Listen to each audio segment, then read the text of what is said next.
What is up guys, Blue Spooky here with another 2-hour Megamix. If you guys are enjoying these daily uploads and these longer 2-hour videos, please be sure to like, share, comment, and subscribe if you end up enjoying this one. If we could aim for 1,500 likes on these longer videos, that would be a good milestone to aim for. It all helps the channel to grow and the videos to do well, to ensure I can keep doing these for a long time to come. If you guys have any thoughts about the stories in this video, please be sure to leave your thoughts in the comments below, as my favorite part about doing these is reading your guys' thoughts. Without further ado, I will let you enjoy the next 2 hours or so of true scary stories, and I hope you guys have a great day. I'll see you again at the end of the video. Some people might hear this story and think I deserve what happened to me. I would be the first person not to argue with them though, so please don't think I'm telling this story in order to garner any sort of sympathy or something. The area I grew up in was pretty rural. The school buses didn't even come to pick me up for school. My parents had to drive me. That continued until I was a teenager, and I got my own license and could drive myself. I enjoyed growing up in a place like that though, with so much area to explore, and I explored it a lot of the time. Sometimes it would be with my cousins when they came over to visit us, but more often I would just be going out into the forest and hills all by myself. There was one thing I was taught from a very young age though, whenever I was out exploring. It was made very clear to me that I was not supposed to bother anyone who might be found out in the hills. If I came across any hunters, any hermits, any buildings or barns or anything, I was not to interact with them in any way. My parents told me there could be some very strange people out in the hills, and it was best not to engage with them. I always followed this rule very closely. I actually had some family members who lived in extremely rural areas. This included an uncle of mine who built himself a really small shack out of plywood and lived in it year-round, hunting his own food and stuff like that. I only ever saw him once in a really great while growing up, but he certainly wasn't the kind of guy you would want to come across in the middle of nowhere. A few times when I had gone out hiking, I saw an old cabin down in a holler, far off from my house. I was always curious to go up to the cabin and check it out, but I knew that was a very bad idea. It was against everything I'd been taught about going out in these woods, so I never really attempted to go down and get a closer look. I would always go in a different direction, or if I was with my cousins, I wouldn't even go that way at all. When I was 14 years old, though, my curiosity finally began getting the better of me. Now, although I didn't set out with a plan to go and check out the cabin on this day, I was out and hiking that direction. I hadn't even been thinking of the cabin, but the moment I saw it, my curiosity just absolutely piqued. It didn't take much before I decided I wanted to go down and take a look at this thing. Looking at the cabin, even from a distance, was what changed my mind. I had never seen anything that would indicate to me that it was not an abandoned building. I had come across other abandoned buildings before. Most of them were broken down and not interesting. But this cabin was interesting to me, not only because it was a cabin in the woods, and who's not curious about that, but also because it was mainly intact. I decided to just get a little bit closer. I started slowly going down the hill, wondering if this was a bad idea or not. Of course, the nervousness of doing something I knew I was not supposed to be doing was a bit overwhelming for me. As I got closer and closer, I didn't see anything that would indicate the place was not abandoned. I was hoping I would even be able to find a way in and explore it. I didn't expect to find the Book of the Dead or anything like that. But the building was obviously really old. Maybe there could be some interesting antiques in there. I got a better look than I ever had before. There was a porch on the opposite side that I had never seen before. It was pretty run down. There was moss covering large parts of the cabin, and most of the wood had turned a strange gray color. It also smelled very strangely and very unpleasant, although I was unable to place the exact smell. This convinced me beyond a shadow of a doubt that this place had to be abandoned. Still, I was a bit nervous as I climbed the stairs on the porch. Everything was dead quiet, and like the old cliché, I thought it was way too quiet. I couldn't even hear any animal noises, which was very rare for the area we lived in. Maybe I was blocking them out because I was so fascinated by this cabin, though. I went up to the door, listening to the wood creaking under my feet. Getting up to it, I was getting even more nervous. On some level, I hoped the door would be locked or jammed shut, anything that would make it difficult for me to get in. Then I could just give up and go home. When I reached out and tried to open it, though, I found it was not locked in any way. In fact, I was able to push it open very easily. Looking into the cabin, I was even more convinced no one could be living there. It was extremely nasty inside. Everything was covered in mildew and moss. It looked like no one had been inside the place for 30 years. It made me feel a lot better about the trespassing. I left the door open behind me as I went in to explore the building. There was some primitive and really old furniture in the front room. Nothing I was interested in actually touching, though. There were some old books lying on a table, but they had been so destroyed by the elements that they would crumble if I even poked them. It was an old building, and I was surprised it had more than one room in it. There was a door which I figured led to either a bedroom or a closet. I decided that I had come this far already. I might as well open that door and see what was behind it. I went over to the door and slowly began to open it. When I had totally pulled it open, I noticed it was a completely different room. It was like an old bedroom, having some furnishings inside it. They were just as old and decaying as the rest of the cabin was. That was when I noticed some movement on the bed, though. I hadn't thought it was possible, and I hadn't noticed it at first, but there was someone laying down there. They blended in perfectly with the moss, decay, and grime. They almost seemed like part of the furnishing at first. As this person got up, I realized it was an older guy. My presence in the cabin must have woken him up. He seemed bewildered at first, but that didn't last long. The man started yelling at me in some sort of gibberish language. I couldn't make out his words, but I could definitely tell he was not happy with me being there. The man grabbed a rifle off the floor of the room. I knew I had to get out of this cabin as quickly as possible. "Gonna shoot you!" I heard the man shout at me as he was trying to get up off the bed. He mumbled some more stuff about it being his house, and I could tell how angry the guy was. Terrified, I turned and ran back into the front room of the cabin. Then I ran out the front door, leaving it open behind me. I decided to run a little ways down the holler, then try to get up the hill from there. As I was going, I heard a gunshot go off. I was so terrified by this, I simply dropped to the ground. I wasn't hit or anything, but that wasn't enough to keep me from being scared. I looked back and saw the guy standing out by the cabin. He didn't appear to be chasing me. I had to crawl my ways away, not giving the man another shot at me. I didn't hear any more shots. That made me believe the guy was only trying to scare me maybe, but I couldn't know for sure. He was pretty decrepit, so he could have just been a really bad shot. I had to get to my feet but try to keep down and get up the hill somehow. I felt a lot safer once I'd gotten away. I don't know the situation about the cabin, and I never went near that place again. I always made sure to steer clear of other buildings I found in the woods after.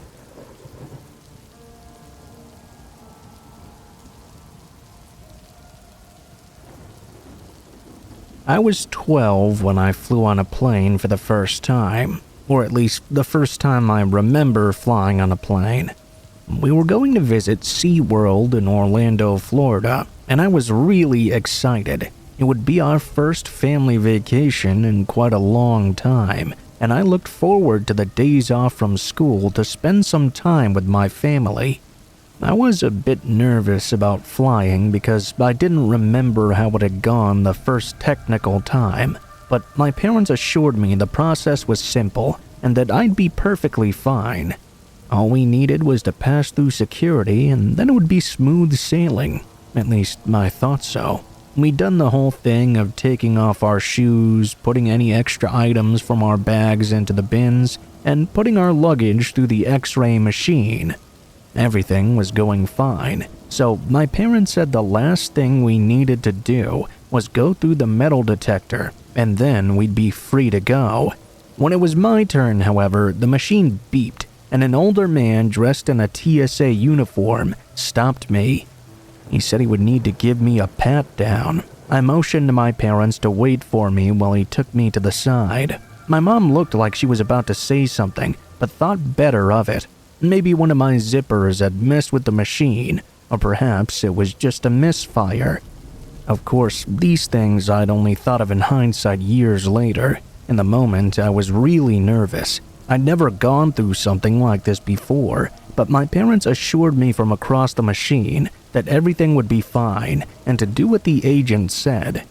The next few minutes were terrifying. At first, the agent was entirely professional, just lightly tapping my sides and going over my pockets, but when he reached my hips, I immediately felt his hand grip me hard. Even though I'd never gone through something like this before, something in my gut knew this was intentional. The agent was breathing heavily. I can still feel his breath on my face even years later. He leaned in real close to my ear and said something that shook me to my core. "How old are you? You're really sexy." I'd never felt so gross in my entire life.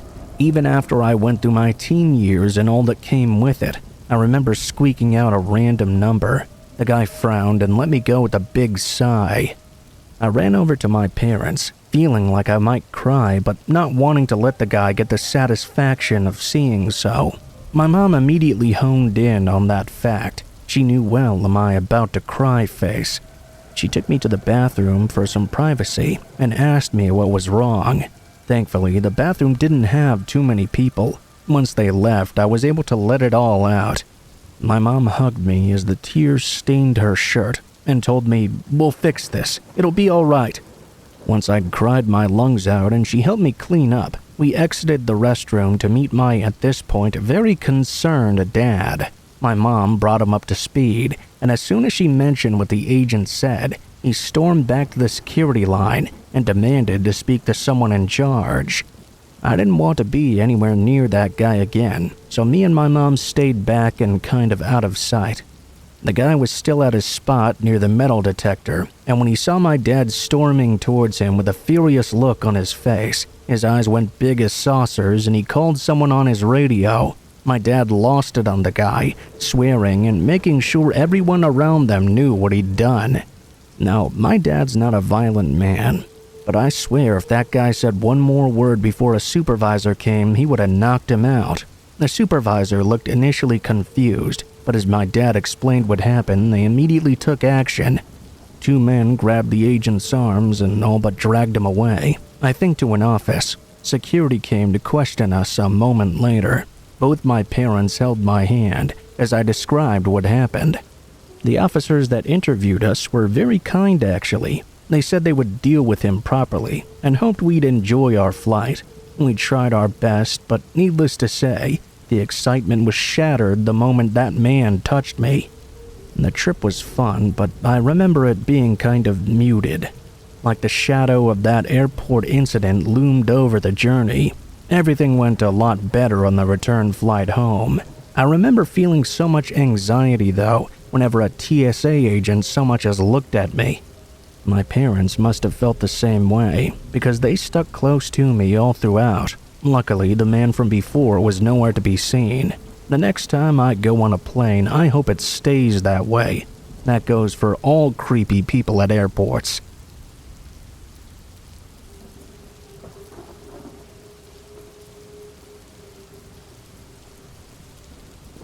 In high school, I was left alone a lot on the weekends. My parents were separated at the time, and I lived with my mom, while my dad lived in an apartment in the next town over. My mom often went out with friends to party and drink, and often crashed at their houses to prepare for the next night. That meant I was left alone for 2 days until Monday, which honestly I was fine with. My mom and I didn't have the best relationship, to say the least, but since she was the more financially stable parent, I was forced to live with her when I would have taken my dad any day. That's another story though. What I'm here to talk about is a night where I was home alone. Not unusual in itself, but what happened during that span of time definitely was. My mom was gone, of course, out partying or nursing a hangover probably. I set out to tidy up around the house a bit and make myself some dinner. After finding out there wasn't really much to eat though, as my mom rarely went shopping unless she absolutely needed to, I set myself up for ordering a pizza.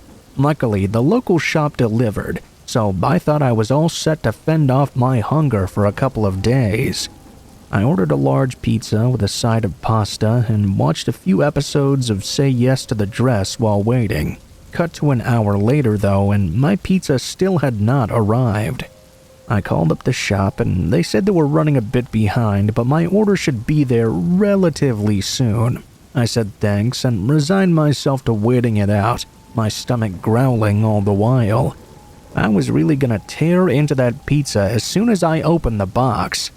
Then a knock came at the front door. We usually used the back door to go in and out, but kept the front open for deliveries. I looked out through the peephole and saw a girl about my age. She had a hat on with the shop's logo and was rifling through a carrying bag for my order.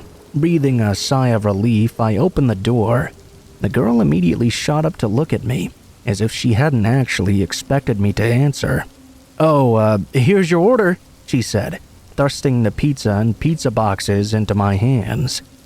I don't have any cash on me, so I can't do any change tonight. Bad night for tips, huh?" I asked, setting the boxes down on the floor. I guess you could say that." The girl laughed nervously. My stomach rumbled as I gave her the cash. I was just about to say goodbye and close the door when the girl suddenly said in a frantic voice, "Wait!" I opened the door back up. That's when I noticed the bruises dotting the girl's arm for the first time. She was wearing a t-shirt, and I could see these marks that looked like someone had grabbed her hard around the upper arm. All I could really say was, "Are you okay?" The girl looked dejected and really small at that moment. "No, I try to keep it to myself, but the reason I don't have any cash on me is I just got robbed." She broke down, telling me that she'd been making pretty good tips that night from working all afternoon and was about to go home when her boss told her she had to work overtime. It was either that or, in his words, "don't bother coming back to work." She really needed the money, so when my order came in, she went. She couldn't find my house easily because the GPS was being wonky, so when someone flagged her car down and asked if she was lost, she gratefully stopped and rolled down her window. Big mistake. Her second mistake was forgetting to lock her passenger door. The guy ripped it open and jumped in beside her. He shoved a knife in her face and grabbed her arm and demanded she give him any money she had. He said he wouldn't hurt her if she did, and to do it quickly. Fortunately, the guy actually kept his word, and once he bagged all the cash he had, a total of $100, he got out and vanished, leaving her alone and unable to process what just happened.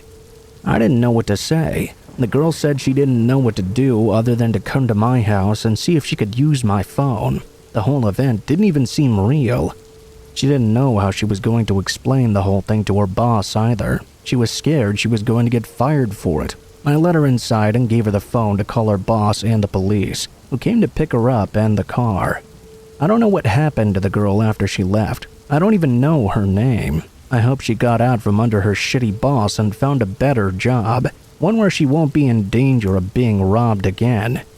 I didn't tell my mom about the whole ordeal either. I continued to stay home alone on the weekends for a bit, but I didn't order pizza from that shop for a long while after.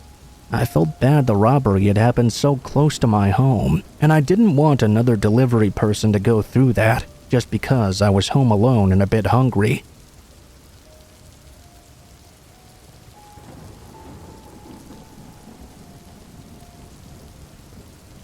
This isn't a very long story, but it was pretty scary to me when it happened.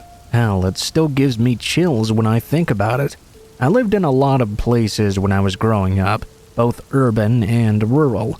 For the majority of my life, though, I lived in the city, including most of the years in which I was growing up. There were a few years in my early teens that we lived out in the country, though. It was quite a bit of a change for me, and it was very hard to get used to. We lived in a pretty nice house up on a hill by itself. It was surrounded by a lot of other hills, trees, and things of that nature. It's important to know that there were no people close by, and we didn't really know anyone in the area. I was 13 years old, and I had been left home alone one evening. I got a call from my parents telling me they weren't sure when they would be getting back. It was storming really badly, and they didn't want to risk getting into an accident on the way home. I was okay with being home alone for a while. I really enjoyed storms, so I was just going to have a night home by myself watching some television. The storm was really going strong. I was sitting in the living room watching TV and having a nice time for a couple of hours after my parents had called. There was a loud booming crack of thunder that caused me to look out the front window, though, and when I did, I almost jumped out of my seat in surprise.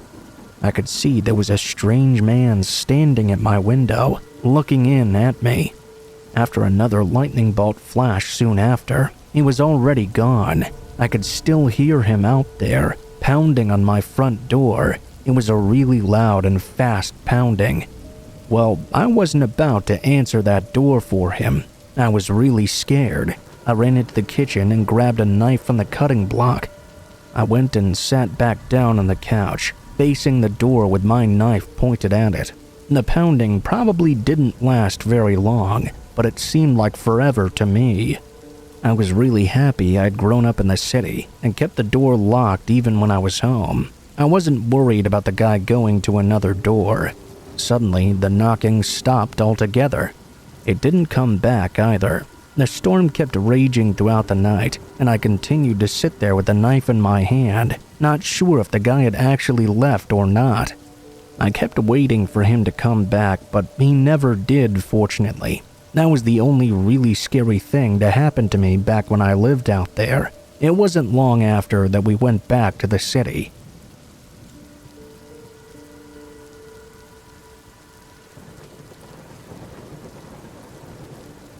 I don't really live out in the country per se, but I do live in a rural town. Well, I don't really live in town, but rather on the side of a hill just outside of town. There's a gym in town, and the hill is right behind it.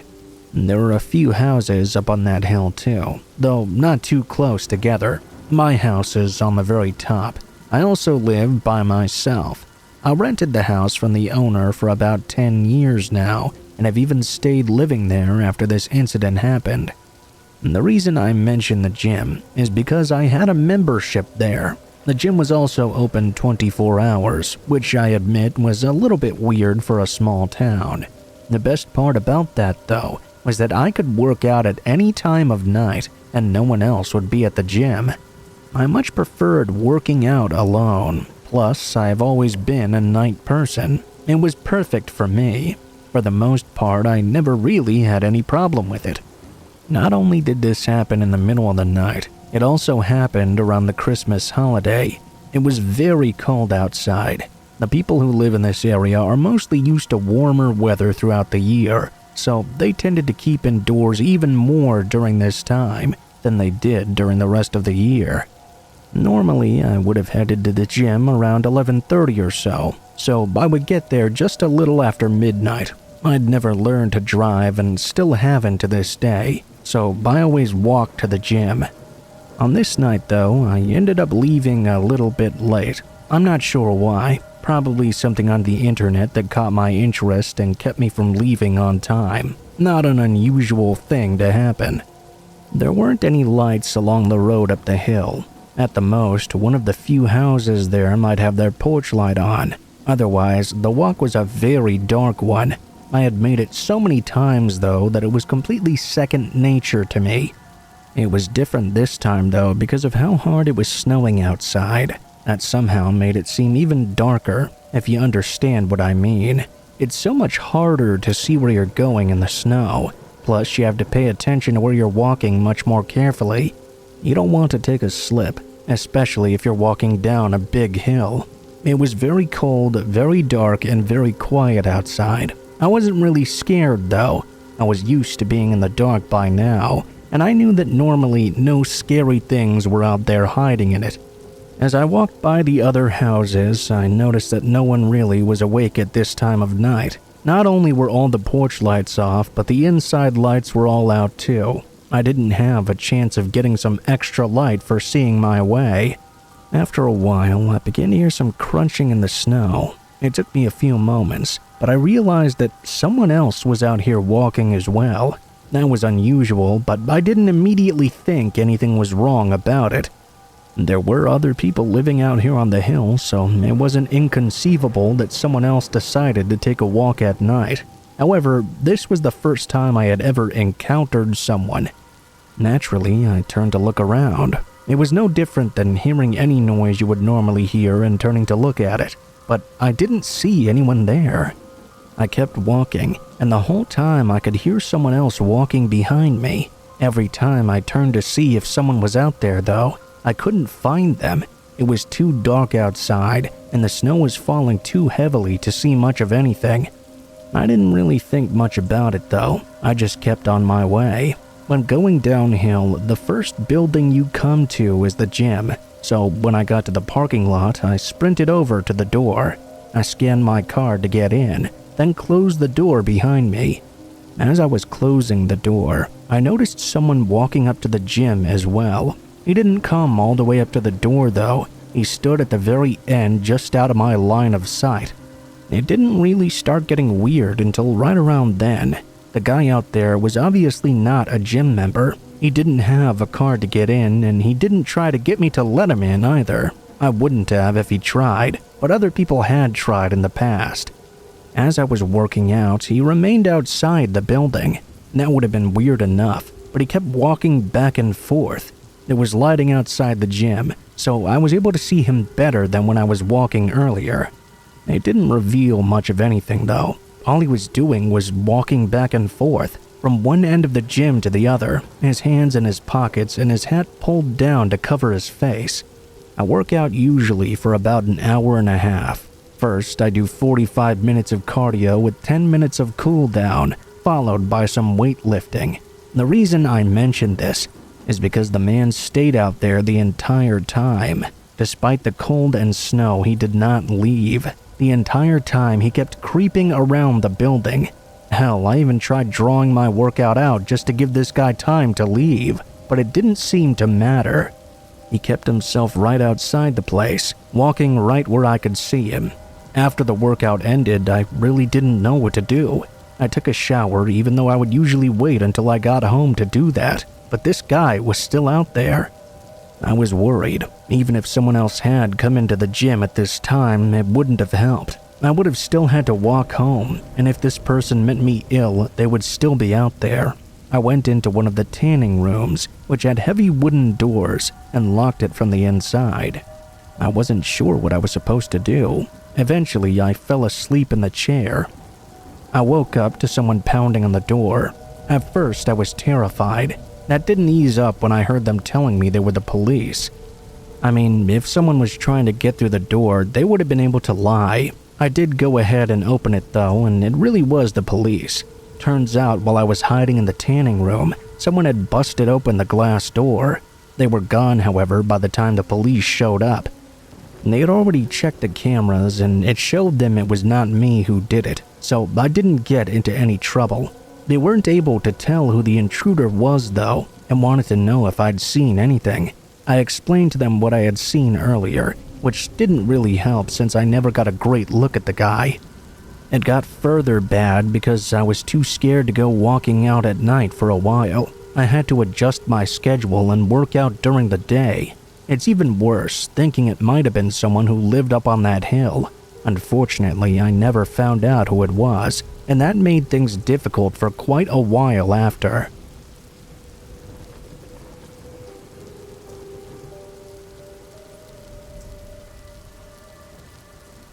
When a couple of friends, let's call them Gary and Martha, told me they were going to sell their car on Craigslist for tuition money, I thought it was a bit sketchy at best. I was also in a similar boat though. COVID money had started to run out, and classes were coming up. I tried not to judge. We were all desperate for money to make ends meet, and if selling on a sketchy site famously known for hosting ads by a serial killer floats your boat, you do you.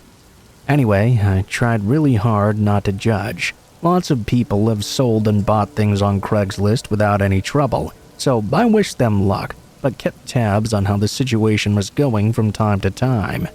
They said they had a few offers, but nothing substantial, either well below their asking price or the buyer was flaky with messages or extremely weird. Nothing too crazy though. That was until they got a message from someone named Chris. Chris said that he was in a real pinch and had been looking for a car before his wife gave birth to their baby. He wasn't having much luck and said he was even willing to pay more than their original asking price.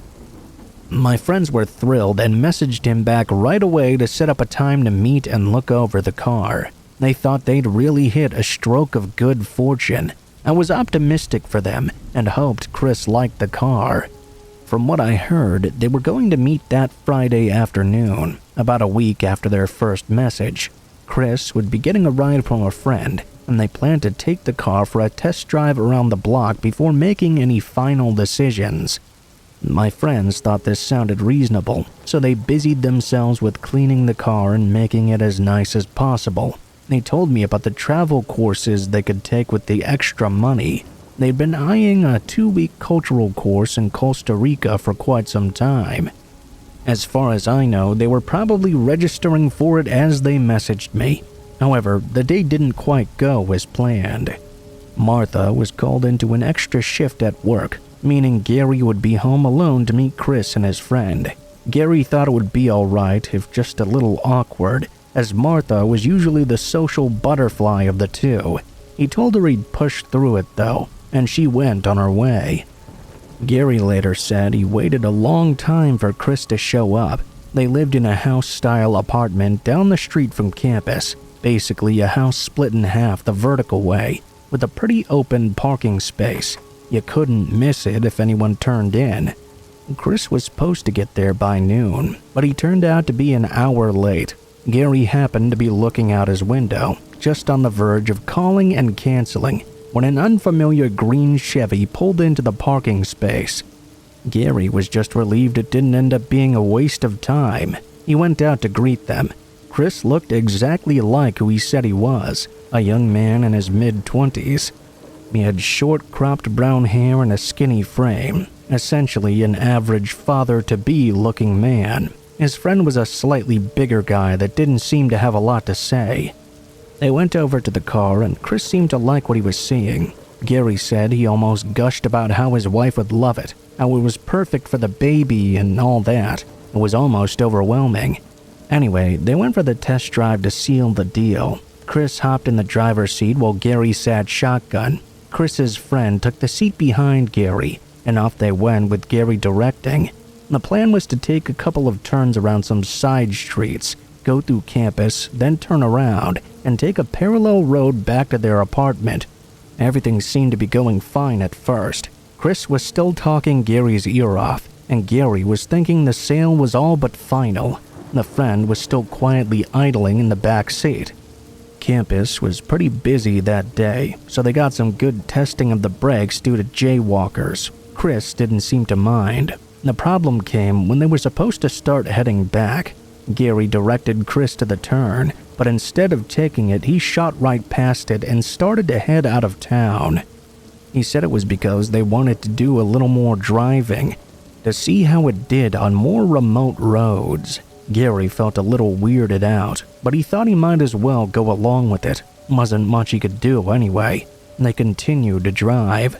The road became surrounded by thick walls of trees on either side and developed dangerous curves the further they went along.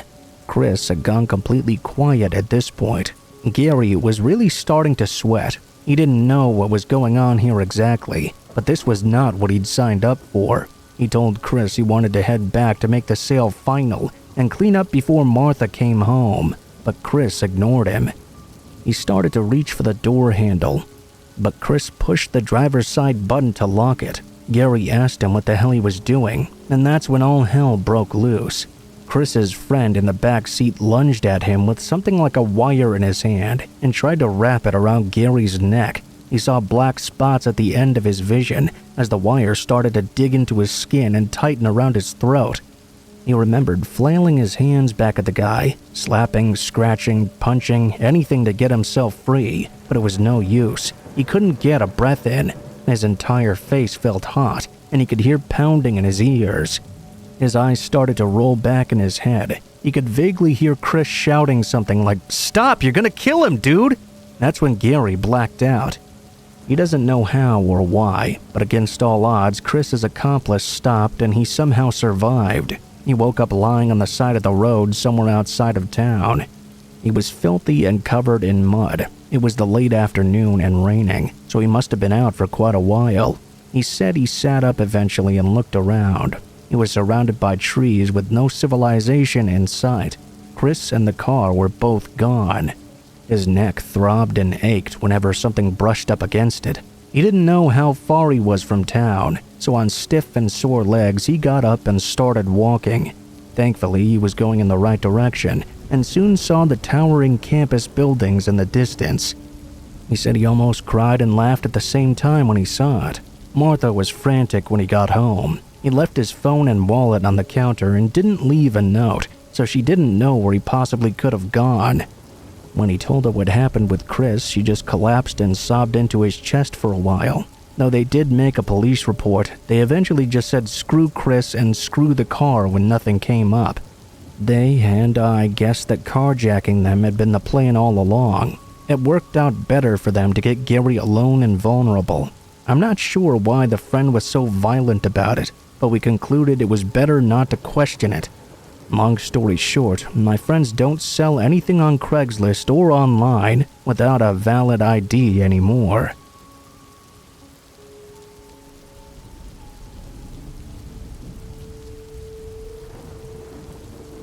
I was just fresh off a major split-up when some friends of mine encouraged me to use Tinder. After witnessing my friend use it himself, I decided to give it a go. What could possibly go wrong, I thought. I spent hours on end swiping and swiping. Some matched, some didn't. It was pretty fun. Then I swiped Linda, and to my surprise we matched, a decision I'd end up regretting later. We spoke for a few weeks on and off, and got to know each other. She seemed like a nice enough girl at first. She was a bit older than me, yet looked a whole lot younger. She wasn't fussed about going out for a meal or a cinema trip, or anything traditionally romantic, so we arranged to meet up at a bar instead. At first glance, she was barely recognizable from her profile picture. She looked a lot older and had clearly gained a lot of weight since it was taken. Already the first red flag was starting to show. That's not the major problem though. We got our drinks and got into some good conversations. We actually seemed to have quite a lot in common. Maybe a bit too much, actually. My instincts were telling me that perhaps she had done some research on me somehow and was doing her best to try and impress me. There came a point of awkward silence. I thought I'd say something to kind of break the ice, but instead she beat me to it. "Alright, well, let's talk about sex," she said. I was too stunned to get my head around how forward and straight to the point she was. She asked me about my sex life and what stuff I got up to with my previous partners. We exchanged our stories, but to be honest, mine didn't seem half as exciting as her dramatic ones. I made some stuff up. I never felt comfortable talking about this to someone on a first date anyway. It was at this point she would reveal something to me that made me sick from the pit of my stomach. She told me she liked bondage and that she liked to torture and abuse people just for fun. One story in particular she told me was that she had tricked a man into getting into bed with her and how shocked he was to lie down and discover the bed was full of thumbtacks. At this point, I was very quickly slurping my drink. getting out my excuses to get ready to leave. That's when she told me her final story. She told me that only the week before meeting me, she'd met a man from Tinder and got him to take her to his own flat. She said she was well prepared and had a bag full of items in her car. Bondage tools, she said. To my horror, she told me she had wrapped him up in cling film over and over again, from head to toe until he was almost mummified. She had then left him there on his own in the flat and abandoned him. She laughed as she impersonated his mumbles and pleas for help. "Yeah, he's probably dead by now," she said, chuckling as she sipped on her drink casually. At this point, I thought I needed to get out of there. There was no more point in staying. I didn't even want to question if that was a joke or not. I just got up and left. She attempted to grab and kiss me, but I swerved out of her way. I just got up and left as soon as I could. Safe to say, I never met her again, and I hope I never will either. I did report her soon after, but the police didn't seem to take it very seriously, and I never heard anything back for a follow-up.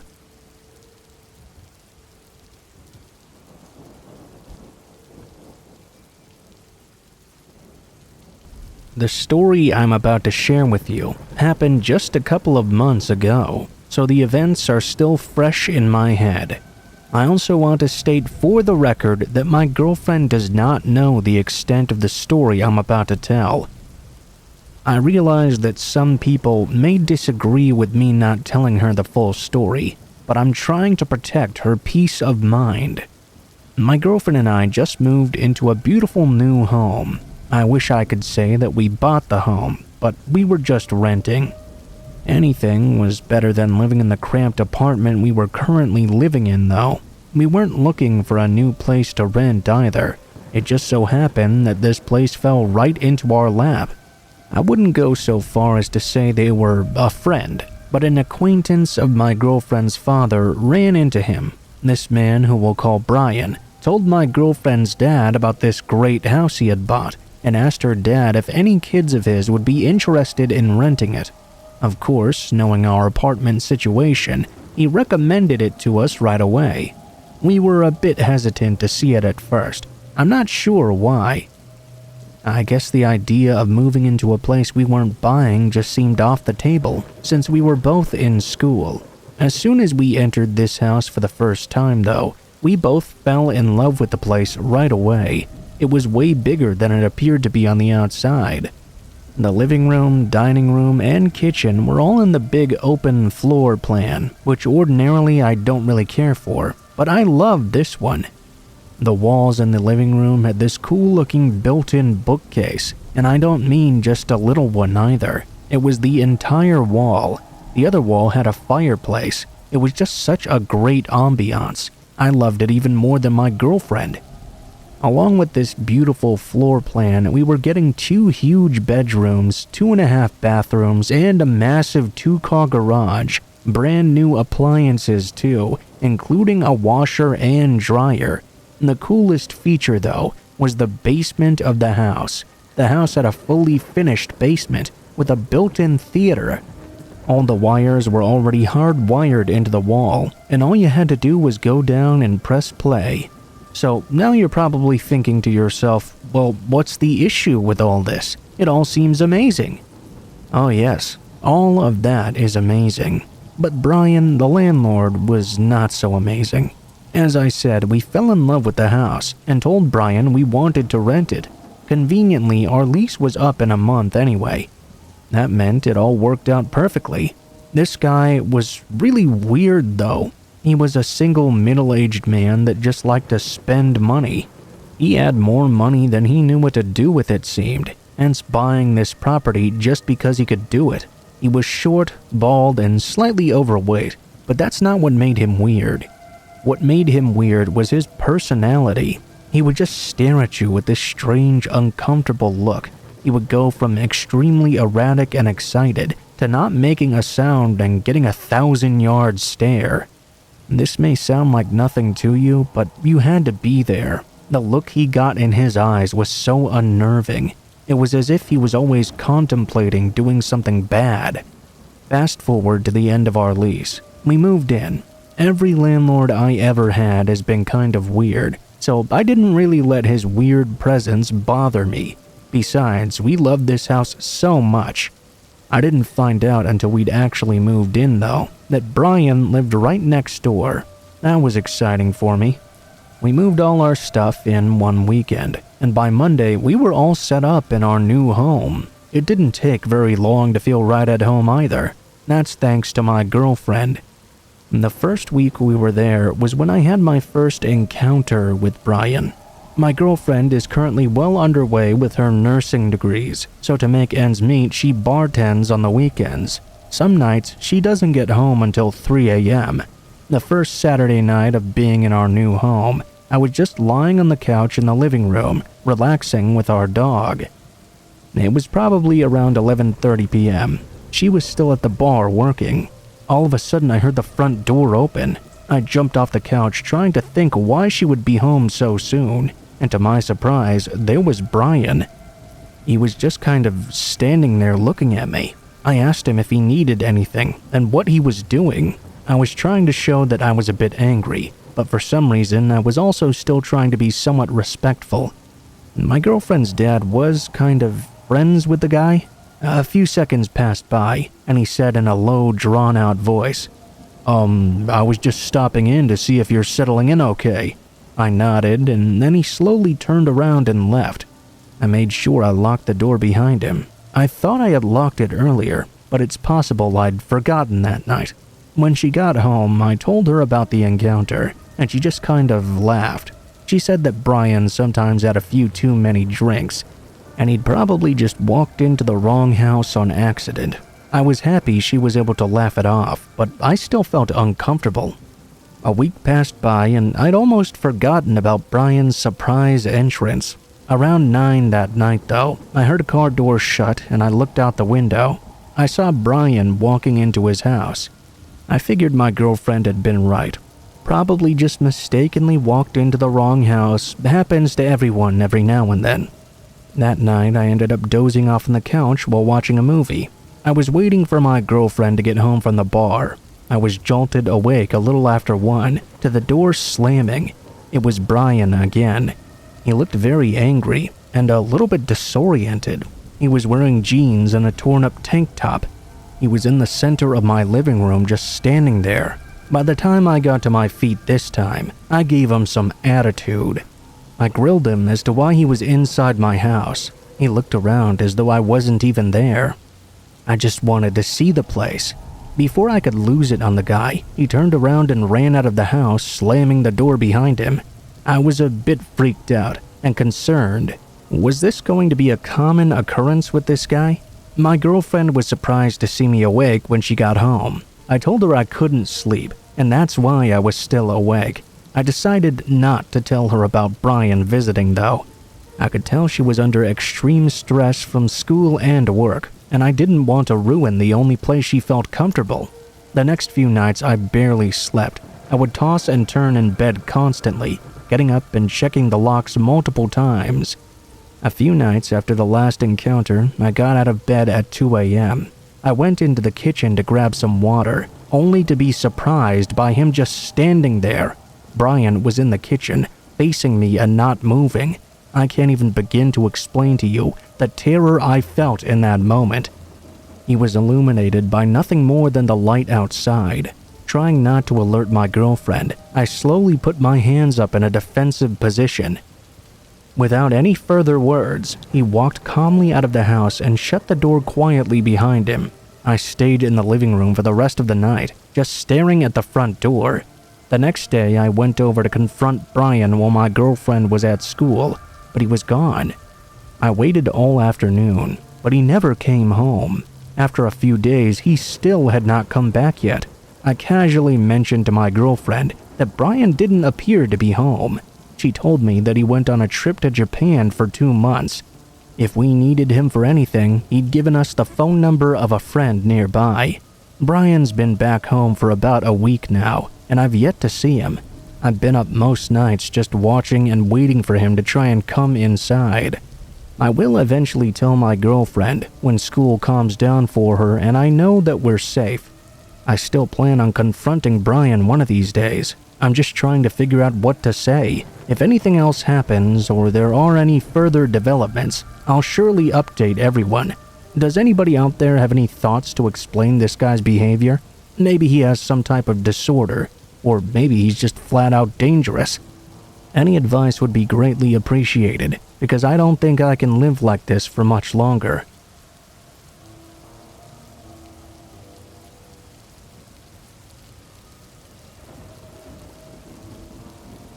Sleepovers tended to be an exciting event that always proved to be an enthralling adventure. There's nothing quite like hanging out late at night with friends, talking about anything and everything. As a kid, I would always look forward to the next sleepover. That is, until one dread-filled night from 9th grade that I'll never forget.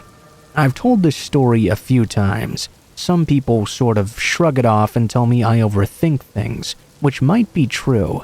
But honestly, this night has stuck with me long into adulthood. I wanted to share and see what everyone else thinks. This night started out like any other get-together with my friends. It was my friend Hanson's birthday, and he had 6 of us stay overnight. We had all been friends since the 4th grade, and every year on his birthday, he would have this awesome sleepover. Hanson had an awesome house. It was huge, gigantic really. The house had those big cathedral ceilings and tons of rooms. It was a 3-story home with a massive backyard, so we would often play football in the backyard, then play basketball on the full outdoor court he also had back there. We seemed to always have an endless supply of soda, Gatorade, and whatever snacks we wanted. Just to get to his house, you would have to turn down a long driveway. And travel about 100 yards or so down a dirt road until you finally pulled up to this enormous mansion, for lack of a better word. At this point, I'm sure it goes without saying, but Hanson's family had a lot of money. We had free reign of the house whenever we went there. We would often play hide and seek when we were younger. Not so much when we got to be older, though. The only rule from Hanson's father was just to never go in the basement. It kind of reminded me of that Goosebumps book every time he would remind us to stay out of there. Just like clockwork, though, every time we showed up, Hanson's father would drop in on us in the living room and say in his chipper voice, "Hey there, fellas. Just a reminder to you to stay out of the basement, okay?" Then he would just giggle and walk away. Well, this year, my curiosity got the better of me.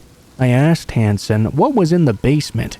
He responded in a normal voice, "I'm not sure. We're not allowed to go down there, so I just don't ask. Probably something to do with his work, I think." At that moment, I realized I had no idea what his father did for a job. I asked Hanson, almost as if it were turning into an interrogation, "What does your dad even do?" This is when I saw the wheels start spinning in Hanson's head. It dawned on me that Hanson had no clue what his dad did either. Finally, he said honestly, I don't really know. I think he does something with finance or something like that. He has to leave on business all the time, but we just don't ask about it. You know, now that I think about it, he told us when we were younger that we wouldn't understand, so we just kind of stopped asking. I guess I don't really think about it anymore. That honestly left me so unsatisfied. But somehow the conversation got changed quickly by another friend, and we started doing something else. All night, though, I was stuck up thinking about that basement and what could possibly be down there. Around midnight, we were just playing video games and eating leftover pizza in his living room. I told my friends I would be right back, so I could go to the bathroom. Actually, though, I was going to see if I could get into that basement. Just standing in the narrow hallway with the basement door at the end gave me chills. My whole body was really tense. I tried to keep telling myself it was just a room, and nothing down there could be all that bad.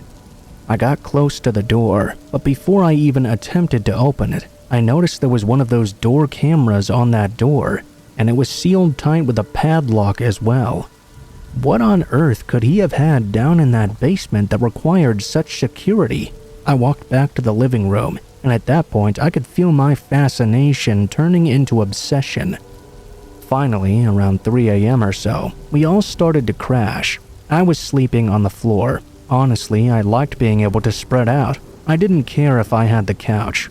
I'm not exactly sure what time it was, but I was awoken to a voice. I opened my eyes and looked around the dark room. As my eyes started to adjust, it was dark but not pitch black. The moon was still pretty bright enough I could make out the corners of the room at this point. I figured it was just a dream and decided to lie back down. As I put my head on the pillow though, that's when I heard it again. This time though, I recognized the voice. It was the voice of Hanson's father. I rolled over and noticed I just so happened to be laying near a vent that was open. I could hear his father talking to someone down there. Maybe on the phone or something. At first, the sound was kind of faint, but the more I woke up and began to focus, the clearer his voice became. The chipper voice he always greeted us with for years was not present anymore. His voice sounded almost menacing. I don't even know how to begin to interpret what he said down in the basement. I heard him say something like, "No, that's unacceptable. I'm not accepting failure on this. If I have to come and do this for you again, this will be the last job you ever have." Alone, that sentence sounds threatening but not objectively scary. It's what he did next that made my blood run cold. He just started to scream, like irrational screaming. I heard something slamming, the sound of footsteps. It was Hanson's father coming upstairs. I heard the basement door shut, and he walked slowly to the archway that looked down into the living room. I could feel him staring over at all of us. It made me extremely uncomfortable. Somehow I could feel that he knew something was not right. Morning came and I didn't sleep at all. Hanson's parents woke up early and made us all breakfast. His father looked at me and he said in his once again chipper voice, "What's wrong, bud? Not hungry?" I stupidly responded, "I don't feel that good. I didn't get to sleep very well last night." I noticed his chipper smile fade to an uneasy smirk and then a slight frown. "Sorry to hear that, bud. I hope nothing in particular kept you up." Almost immediately, he excused himself and walked away from the table. That morning, we went outside and shot some hoops until our parents came to pick us up. My mom pulled over and I went inside to grab my bag. I was confronted by Hanson's father. He put his hand on my shoulder. "I saw you were looking at the basement door last night. Got anything you want to say to me or ask?" I nervously said no and walked back to my mom's car. As she pulled away from the enormous property, I could see Hanson's father staring at me from the middle of the driveway.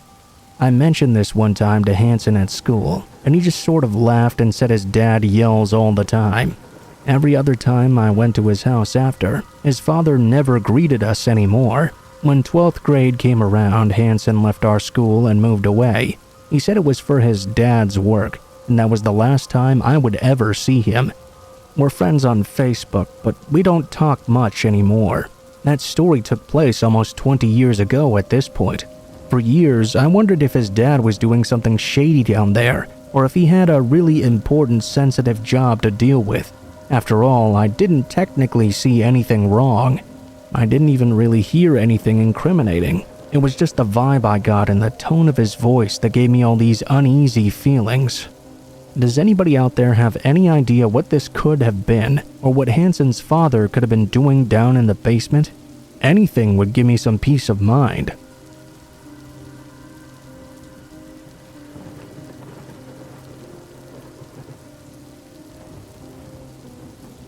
For about 7 years of my early 20s, I worked as support staff for a company that provided residential services to people with mental disabilities. It was a pretty cool job, until this occurrence. The house I worked in was dedicated to the care of 14 to 18-year-old boys. We would often receive different clients who would stay with us for any length of time. Short-term, some very long-term. Jeffrey was a 15-year-old autistic teenager. He was a great kid, and I never had any problems working with him, or any issues with his behavior. His parents simply weren't equipped enough at home to provide the care he needed. His family, meaning his mother, father, and sister, would come to visit just about every weekend, which was really nice. Some parents would just drop off their children and never return. Jeffrey's sister was also disabled, but not as severely as her brother. We'll call her Sally. Sally is 20 years old, at least 230 pounds, and more often than not reeked of body odor. She wore dirty clothes and had long greasy hair. She had a face covered with acne and scars. Sally would always watch me whenever they visited, not just watching me work, mind you, but watching literally every move I made. She often tried to flirt with me, and it made me extremely uncomfortable. I would usually just ignore it though, as she was a family member of one of our patients, and she wasn't really doing that much wrong. After a little over a year with us, Jeffrey transferred to another residential house. After he had moved, he added me as a friend on Facebook, due to the fact that we no longer shared a professional relationship. I added him back, and Jeffrey began to message me no less than 20 times a day. I would reply occasionally. I figured perhaps he wasn't liking his new house, or maybe he just wanted to keep in contact. Most of his messages were just a simple, "Hey, what's up? How's your day going?" After about a month or two though, the messages picked up in pace. At least 2 messages an hour, all hours of the day and night, literally all 24 of them. After receiving a message stating it was very rude to ignore someone's messages and not reply, I deleted and blocked Jeffrey on Facebook. Not long after that, it went from being annoying to very unnerving. Everything was pretty quiet for a while and returned to normal for about 1 month. One night after work though, I came home to my normal apartment. I made myself dinner, played some Xbox, and went to bed. In the early morning, there was a knock at my door. I checked, but there was nobody there. I figured they just knocked on the wrong door, as there were several people living in the same complex at the time. Somewhere around 3 in the morning, my dog started to growl and bark ferociously. I awoke to the sound of the large window in my living room shattering completely. I immediately turned on the bedroom light and dialed 911. To my surprise though, the attempted intruder was caught almost immediately by security. Even more surprisingly, the police showed up much quicker than I thought they would. They assessed the damage and made sure that there was nobody in my apartment and nothing was missing. Before they left, they brought me outside to see if I could identify the caught intruder. When I walked outside, a part of me was shocked. There sat Sally, handcuffed in the back of the squad car. I was able to identify her immediately. In the aftermath, the police discovered she had been planning this for a long time. She had hacked into Jeffrey's Facebook, which he hadn't used in a very long time. Every message sent from that account had been from her. She had been keeping several diaries and would write about me and fantasize all the time. Her tone would often change from happy and loving to angry and disturbed. She wrote more than once about ending my life. In court, those diary entries were presented as evidence. That was the most disturbing part of it all. She was convicted to 6 years in prison for breaking and entering, and due to her various diary entries, she was also charged with premeditated intent to commit assault with a deadly weapon. Last I heard, her family had moved far away, and I can't say I blame them much. I eventually found a new place to live. I just wasn't comfortable there anymore.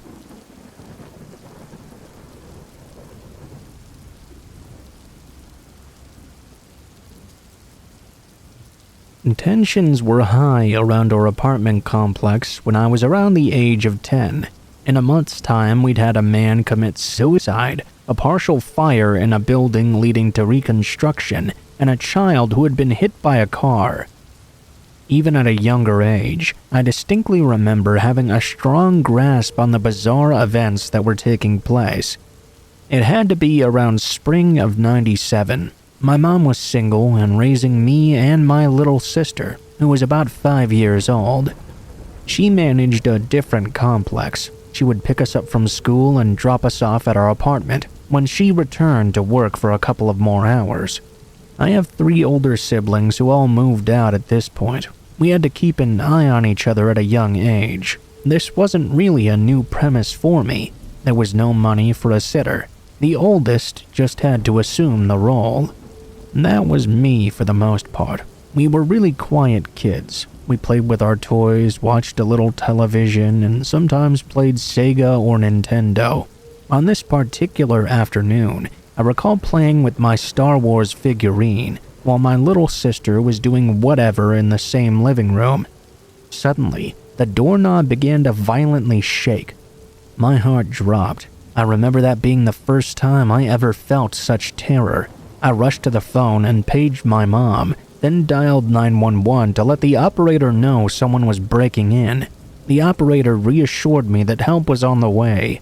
The door handle was being violently messed with the entire time.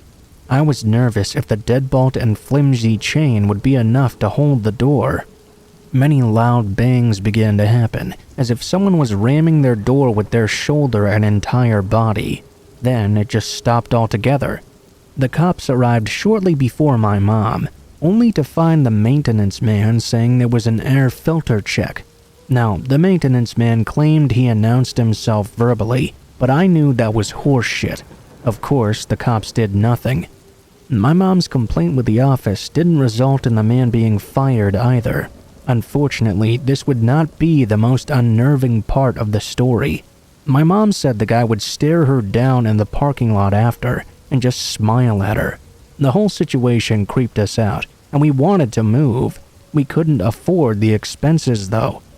One night, a couple of weeks later, I was awoken by a loud thud coming from the roof. I was rattled and ran to my mom's room to wake her up. She checked around to make sure everything was in place and assured me it was probably just a rodent. We went to school the next morning and were dropped off at home in the afternoon as usual. My mom did a quick sweep of the place even before the attempted break-in, but this time something seemed off. It was just a very uneasy feeling that came over all of us. It happened as we walked into our apartment. My sister and I were ordered to stay downstairs by the front door while she investigated upstairs. We waited patiently and felt very unnerved. Our mother's sudden shrieking confirmed our suspicions. She came barreling down the stairs and ushered us out the door. We ran to a neighbor's house and phoned the police. My mother was barking at them over the phone that someone was in our apartment. The police responded pretty quickly, and I was finally able to understand the situation. The bedroom had a walk-in closet that contained a hatch to the attic. It connected the entire building's AC and heat. There were shelves that were pretty high up lining the closet walls. My mother had walked in to find a dirty pair of men's underwear lying on the floor. This was enough to send her running and phoning the police. The investigation revealed something more. The attic hatch had been disturbed. Just to add, the police found full handprints on the shelves in the closet. The noises I'd heard the previous night were more than likely this man hoisting himself back up into the crawlspace using the shelves to climb on. After visiting us, the man was taken into custody.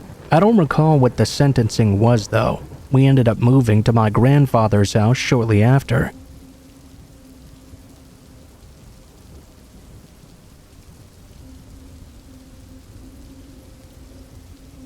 One summer, a friend and I took a trip to the US. We were both Irish guys in our early 20s. We took Greyhound buses and Amtrak from place to place.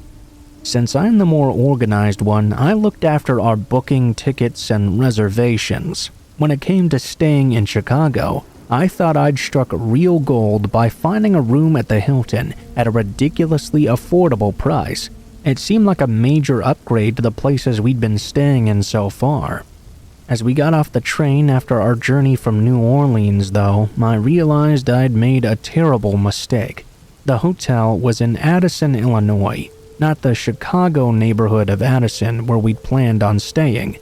It was a blip on the map at the time, consisted of little more than a road sign, a petrol station, a White Castle, and our hotel. Luckily, the hotel offered a discount taxi service through a cab company they were affiliated with. They sent someone out to pick us up. This is where things took a turn. The guy who showed up popped the trunk, Just as we were putting our bags in there was a roar from behind us. "Hey, you can't take that cab. He has out-of-town plates. That's against the law." A burly cabbie was enraged by the fact our driver had to pick us up right in front of a queue of cabs. I got about 2 words into my explanation when our driver lunged for the guy, screaming, "You fucking bastard, I'll kill you right here. I have my iron pipe, and I swear to God I'll beat you till you die." Looking back, this is where we should have brought things to a halt. But the truth is, we didn't have enough money for a normal cab to ride somewhere so far out of town.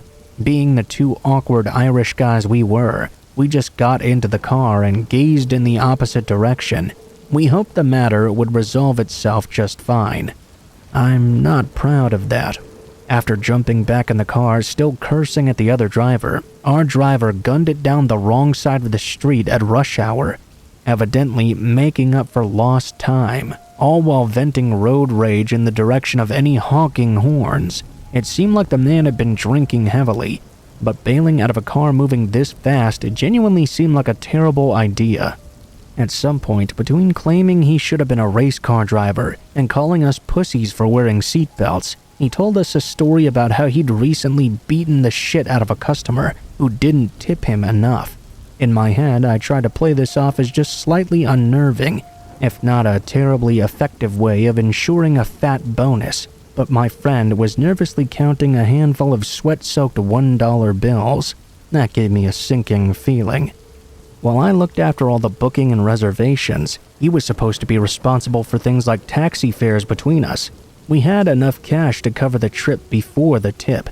This is where things started to escalate from a vague threat to certain danger. As the cab driver watched us in the rearview mirror, he offered to show us his iron pipe, the same one he'd used to take care of the bad tipper before. Despite our polite objections, he actually grabbed a pipe out from under the seat, turning and waving it around at us with a maniacal laugh, while the car sped on without him looking ahead. I couldn't tell which was scarier, the feeling we were about to crash at any moment, or the looming confrontation when we were inevitably short on his tip. We were going so fast that the force of the wind coming in the open window took my breath away, intensifying the feeling of shock. Definitely the most distressing journey I've ever been on. Miraculously, the speeding shaved enough valuable dollars off the total that it left just enough for a small tip. He decided not to beat us to death. We had been saved by the very excess that terrified us. I jumped out the moment we stopped, searching for help just in case things kicked off. The driver seemed satisfied though. He handed us his card and said to call him any time. He would glad to drink whiskey and get into some fights with us. No thanks. Once we got to safety and our hotel room, we just sat there shaking, shell-shocked and trying to absorb what just happened.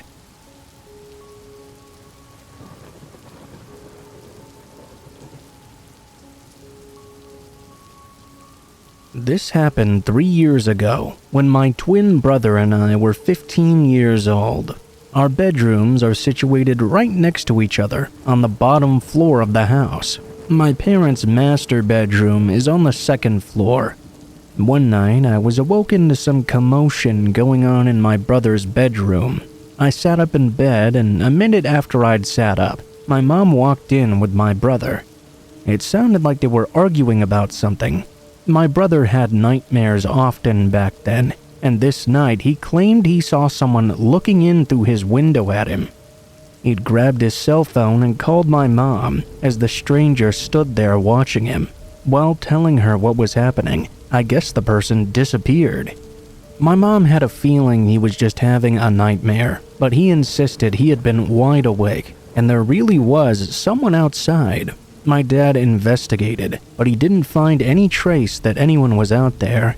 This same thing happened another time a few nights later. This time, though, it was a bit different. I was awoken abruptly to my brother entering my room in a panic. I asked him what the hell he was doing, irritated that he'd suddenly woken me up. I saw he was almost in tears, though.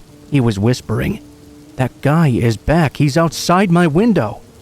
The tone of his voice suddenly made a chill wash over me. I knew he was not dreaming or having a nightmare. He sat in my dark bedroom with me, but before we even had a chance to think of what to do next, we heard a loud thump against the wall. My bed is pressed up right against that wall, and on the other side was my brother's bedroom. He looked at me in terror. I was rapidly trying to make sense of what the hell was happening. Right after, we heard a second louder thump and sat in disbelief. A minute later, my phone started ringing. It scared the hell out of both of us. I silenced the noise, but I didn't answer the call. It was my brother calling. I looked up at him in horror and confusion and showed him the number on the screen of my phone.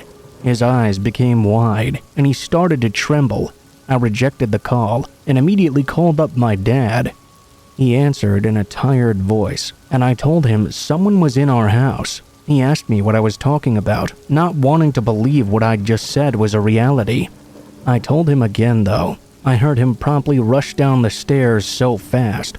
He practically ripped open my bedroom door. My brother and I told him that just a few feet away from where we stood, in my brother's bedroom, was a hidden intruder. My dad had never faced with anything like this before, so I could tell he was scared when he realized he had to go check it out. My brother and I followed closely behind him. The window was wide open, and my brother's cell phone was lying on the ground in the middle of the floor. We didn't find the person. We installed cameras around the house the next day, but whoever it was has not returned since that night. We think whoever it was that was in my brother's room must have seen us installing all those cameras.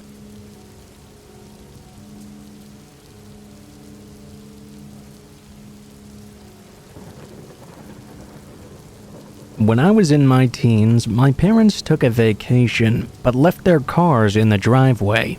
It was just my grandmother who lived in our house, my younger sister, and myself for almost 2 weeks together. One random night, I woke up to our dog growling and the motion sensor lights in our backyard turning on. I got up and walked toward the front of the house when I noticed a shadow coming through the bottom of the door crack.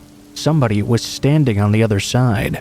I slowly creaked my way to the peephole, and when I looked out, I saw an eyeball looking in. I froze for a second in panic, then rushed to the phone and called 911. As I was running away from the door, the person began to slam on the front door and gave off a laugh I can only describe as absolutely insane. As I'm on the phone with the police, I run to one of the windows to see if I can see what this person looked like. That was when I noticed an old beat-up car speeding off down the street. I never knew who that was or why they were there. The police believed it was a burglar, thinking nobody had been in the house because the cars hadn't moved in days. I'm not really sure what to think.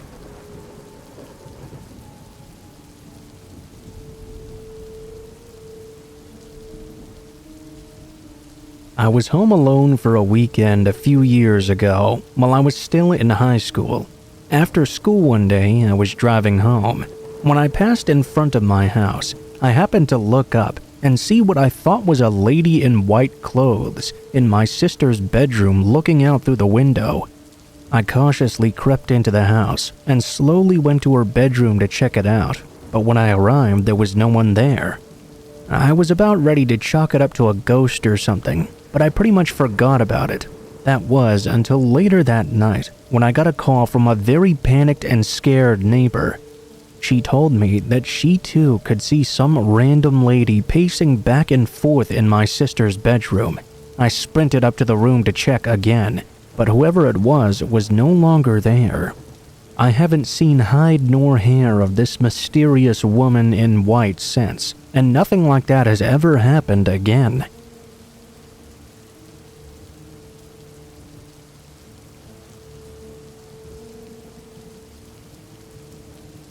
From about 5th through 9th grade, my best friend Natalie and I were pretty much inseparable.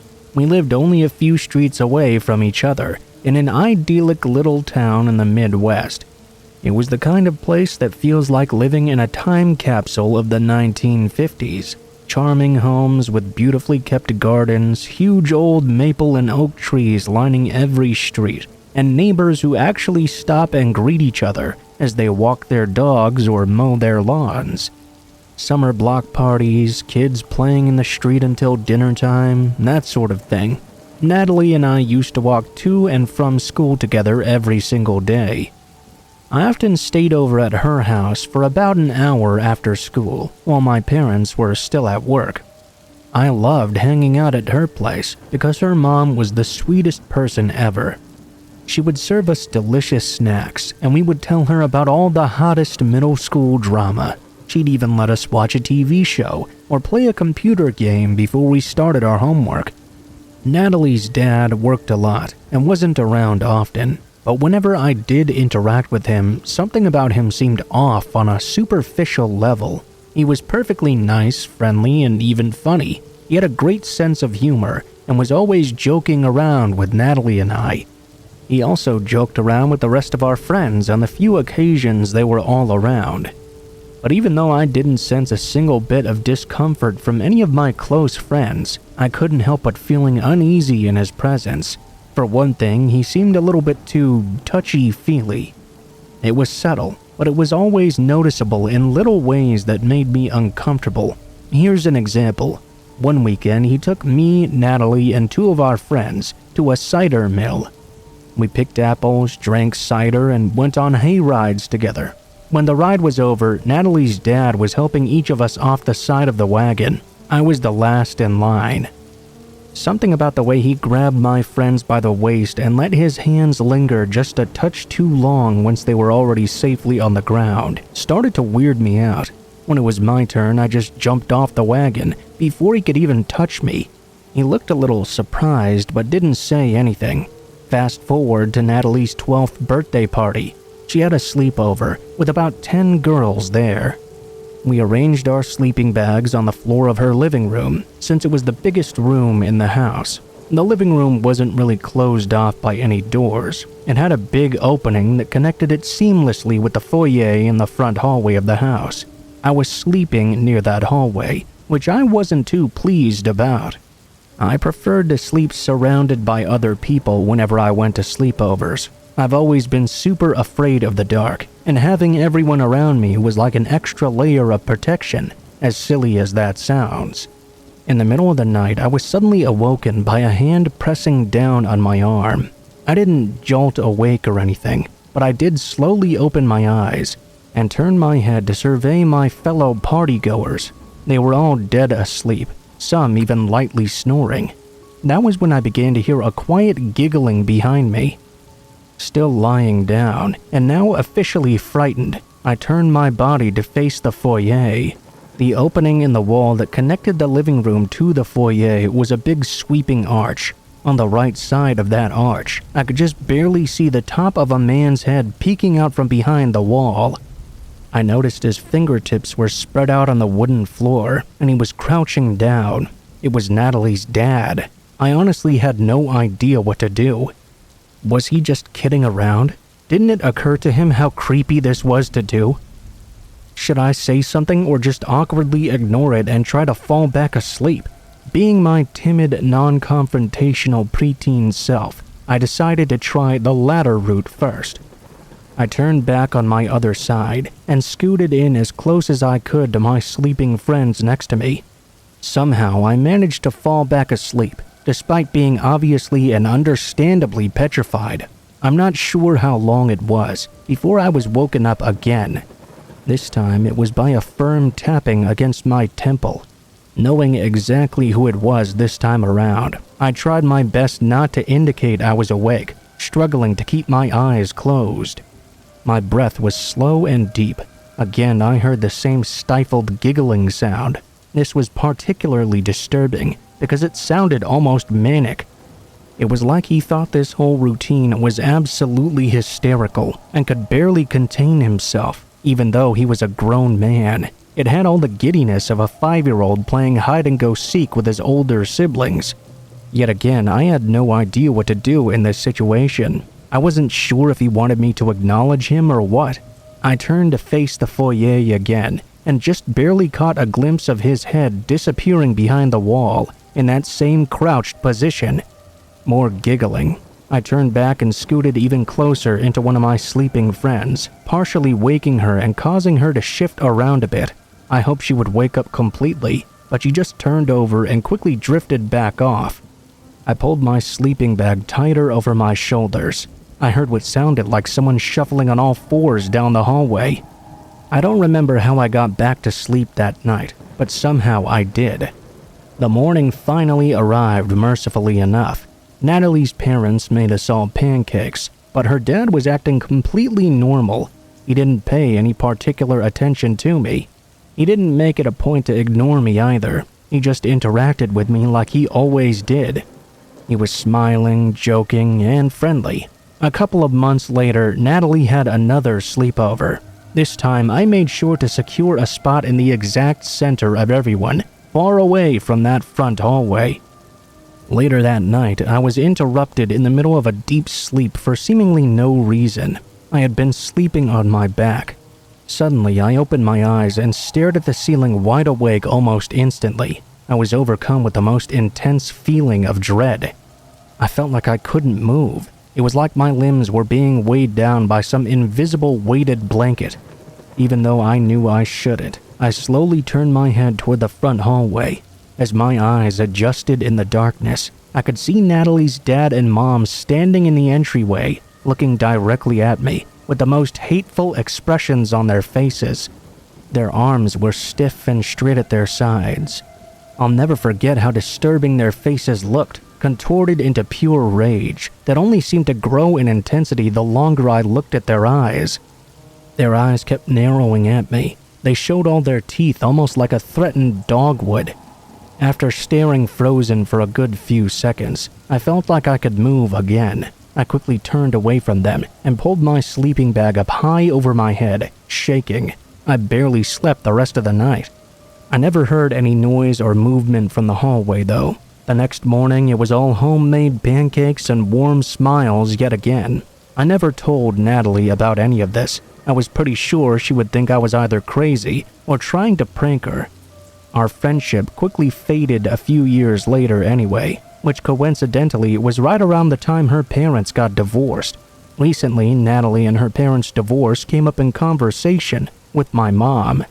She told me about a comment Natalie's mom had made to her a few years ago, back when Natalie and I were still super close.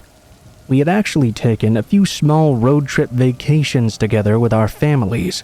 I guess at some point on one of these trips, our moms were gossiping about a particularly wealthy and impossibly perfect family that lived in our neighborhood and had a reputation of being somewhat pretentious.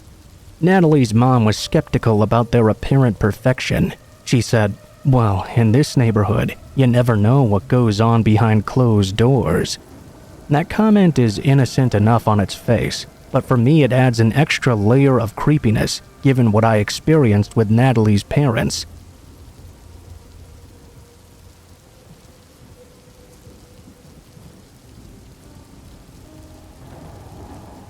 I'm a 26-year-old female, and exactly a year ago today, I was at a house party in rural Connecticut.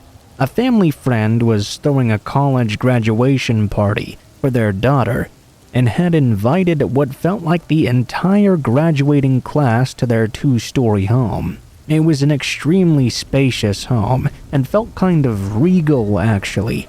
It had balconies off each bedroom on the 2nd story, 2 full-sized kitchens, and several dozen acres of mostly wide-open property surrounding the house. I was about 4 months pregnant at the time, and after a couple hours of socializing, I began to feel somewhat drained from mingling with dozens of people, most of whom I didn't really know. I retreated to one of the bedrooms upstairs to put my feet up. My husband came upstairs with me, and went into one of the bedrooms facing the backyard. Across the hall were several of the younger kids in another bedroom, playing video games together and cheering very loudly. As I lay on the bed, my husband sat beside me, rubbing one hand on my stomach while he sampled a variety of craft beers he had selected from downstairs. We were shooting the shit, and he was giving me his opinions on the various brews, as I couldn't sample them myself at the moment. After about 10 minutes or so, he started massaging my tired feet. It was at that point I happened to glance over to the table where the TV was, and noticed something that seemed somewhat out of place. There was a flathead screwdriver, perched awkwardly, practically hanging off the side of the table. The screwdriver by itself wouldn't have been too weird, but the fact it was extremely rusty and coated with old dirt made me suspicious. This didn't seem like something the owners of the house would be using, especially in a room where everything was so pristine. As strange as it was, I didn't really say anything to my husband. I didn't want anything to distract him from rubbing my feet. There's nothing sexier than a good foot massage after all. I'd say after another 10 minutes or so, my husband and I both jumped in surprise when someone started lighting off fireworks on the back lawn. An explosion of noise and red sparks suddenly came from outside the balcony window. The rowdy kids in the next room got very loud at the noise too. I heard them drop a few expletives. My husband walked over to the door and poked his head out into the hallway, calling for them to quiet down just a bit. That's when I turned my head and saw it outside on the balcony. There was someone looking in at me. I saw half of a person's face peering around the corner, the silhouette of their body outlined against an explosion of green fireworks. I screamed for my husband as the man outside turned the knob and walked into the bedroom.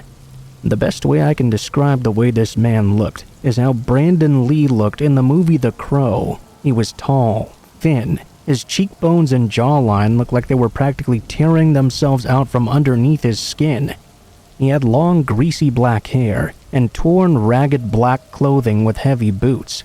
He grabbed the screwdriver off the table without looking at me and disappeared back out onto the balcony. He was only in the bedroom for perhaps 4 seconds, but it was enough time for my husband to turn around and see him. He even shouted, "Who the fuck was that guy?" The man leapt off the second-story balcony. My husband dashed outside and called after him as he walked across the backyard and disappeared around the side of the house. There were around 60 people in the backyard, but most of them had their eyes on the fireworks. The music was so loud they couldn't hear my husband and I yelling.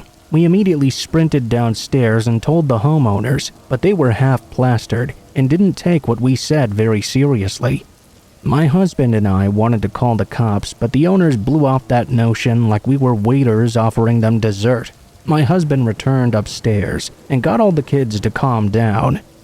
He told me that while he was up there, he checked on the lock to the balcony as well and reported it had been broken from the outside. We informed the handful of sober people we knew were there and left. To this day, I don't know who that man was.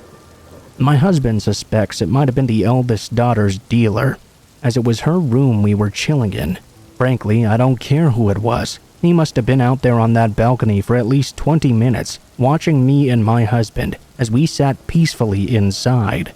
If he had wanted to, he could have easily made to stab either of us with his rusty screwdriver before he booked off into the night. We haven't gone back to that house since.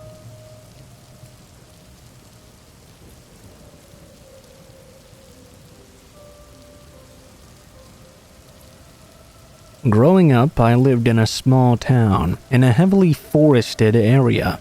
Around 2nd grade, my best friend, who shall be known as Celia, began complaining to me about some very strange things happening in her home.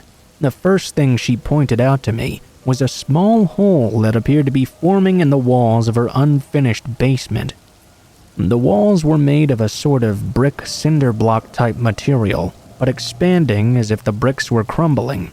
I remember asking Celia if her parents knew about this, and she told me they weren't worried. Fast forward some odd years later, around 4th or 5th grade, the hole had only become larger over time, and we could now even fit a large portion of our arms into the hole. As far as my entire arm could go, I still couldn't reach the end of this hole. We couldn't explain why it had corroded so deep into the house, but it hadn't gotten much bigger in girth. At this point, Celia began telling me that she could hear voices from her basement and that she believed most of it was coming from the hole. I never heard any of these sounds when I would visit her home, but considering we were only 10 years old when this happened, I totally believed her. We frequently had sleepovers on weekends, which was when I usually was exposed to all the creepy things wrong with her house. Her family was kind of strange in the fact they had an abnormal amount of animals. They had 6 cats and dogs, a few rabbits, birds, lizards, snails, frogs, fish. You name it. Around the time when she began hearing the voices, we began to notice her cats and dogs would randomly disappear and be found later in the basement standing right in front of the hole. In all the years I've known her and the animals, they never liked to be in the basement. It started to really scare us. She was telling me she believed there was something living in the walls and that the hole was one of the places it would peer into the house through.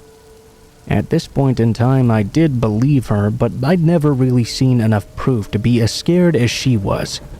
At school, she spent most of her time an anxious wreck. The teachers and the other classmates were really worried about her. It seemed like her parents just didn't care. A lot of the adults believed she was only anxious because her older sister had left for college. Now here's where we get to the really terrifying part. I was sleeping over at her house during the weekend over the Christmas holiday. A side note about Celia's room is that she has a huge collection of stuffed animals of all sizes, clearly because of her family's love for animals. Anyway, the first night we were sleeping in her bed, when we woke up the next morning, all the animals were facing and staring right at us. I don't believe now, and I didn't believe at the time either, that Celia could have moved all these toys by herself. I've always been an extremely light sleeper, and some of the animals were on top of a very large wardrobe. We both knew that whatever Celia believed to be hiding in the walls had to have been responsible for this. We put back all the animals very carefully, and never told her parents. I sort of wish we had now, since I was staying the entire weekend. We went again to sleep in her bed the next night. We woke up around the same time. It was still dark out, and we could hear a very low creaking noise that was coming from underneath us. We both knew it was the wooden floorboards under her bed, just like a textbook horror movie. Probably because we were only 10, we thought it was a good idea to lean over the edge of the bed and look underneath. Right as we looked down, we saw and heard one of the raised floorboards slamming back into the ground. We shot our heads back up and held each other and cried. I had never been so scared in my entire life. I called my parents the next morning to come and take me home right away. I refused to ever go back to Celia's house, in fear. She only got worse at school. I don't remember if I continued to ask her about the things in her house. Maybe I didn't because I was just too scared, and we were too young. For unrelated circumstances, my family moved far away from that town that summer, and I'd only seen her twice after that. That was over a decade ago, and I haven't heard from her ever since. I've always wondered what happened, and what was up with that hole. As far as I know, her family still lives in that house today.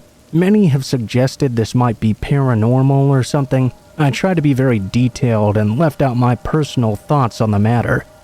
The scariest part anyways is not knowing. My theory is that there was a man living in the walls of her house, and that hole was their way of peeking around and seeing what was going on outside. Whenever no one was in the basement, they would use the floorboards to come out. The stuffed animals had to have been moved by someone who was disturbed and wanted to mess with us. That floorboard trick must have been a way to peek out and see if we were still sleeping. Since I only saw one floorboard move though, there's no way of knowing if that was really how they got into the room. They probably had many surveillance points, so they knew when they could move around the house. I don't really believe it was a paranormal encounter in any way.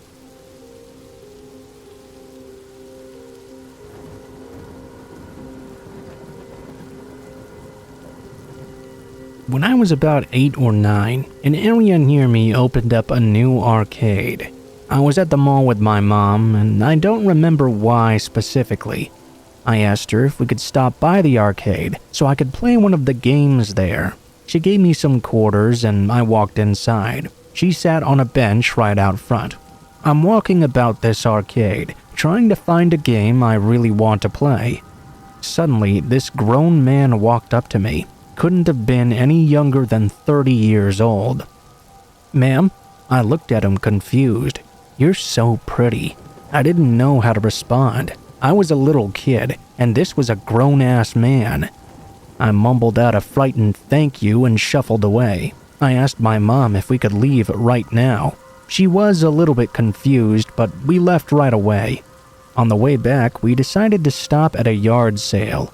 As I'm perusing the items, I see that very same guy across the street, waving at me. He had this excited grin on his face, like he was so thrilled to see me there. I asked my mom once again if we could leave. We left and decided to do a little shopping at Kohl's. As we were walking to the front door though, I see this guy getting out of his car in the lot. I told my mom I just wanted to go home. I don't know if that guy was actually following me, but for him to come up to me, a child, and basically try to hit on me, then I see him everywhere I go for the rest of the day, I don't know, seemed a bit sketchy to me.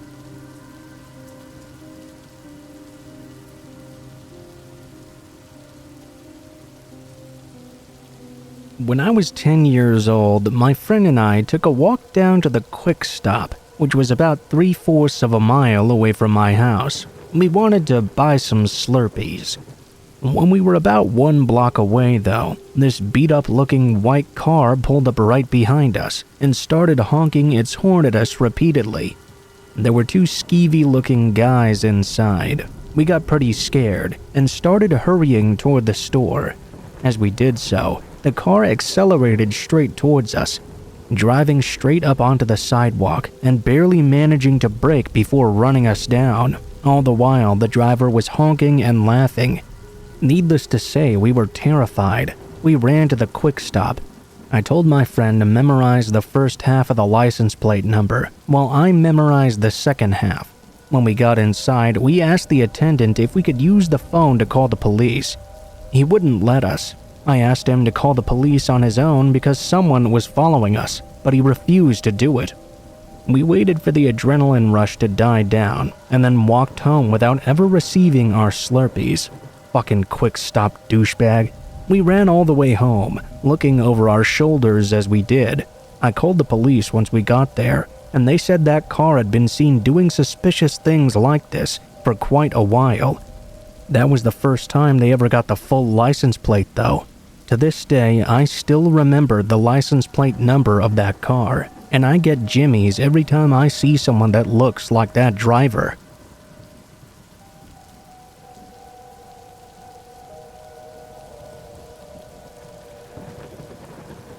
Not the scariest, but this is all I can really offer right now.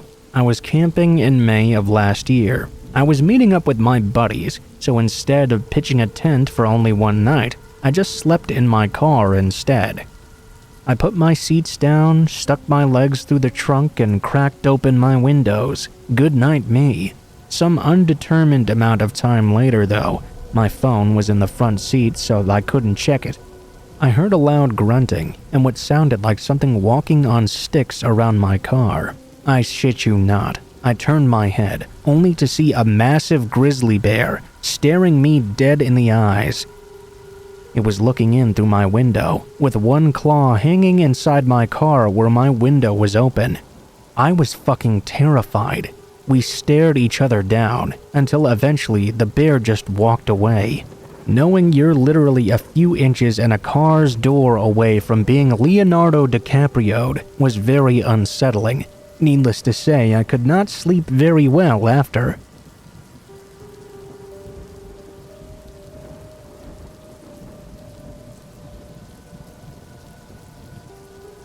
A few years ago, when I was a freshman in college, I came back from my dorm kind of late, around midnight or so.